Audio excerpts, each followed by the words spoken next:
Pero napakaliwanag sa ating revised penal code, sa obstruction of justice, napakaliwanag rin sa manual ng PNP na dapat walang force, violence, threat, intimidation, or other means to vitiate the free will of the arrested person. So, bawal pa rin yun, di ba, sa manual ninyo?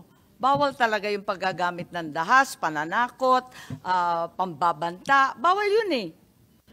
Ma'am, the word there is reasonable force. Ang bottom line ng context ng lahat ng yan ay reasonable force. Kaya Was it reasonable given that Attorney Delgra was just sitting there and saying that Article 59 should apply? Bawal ba magsalita?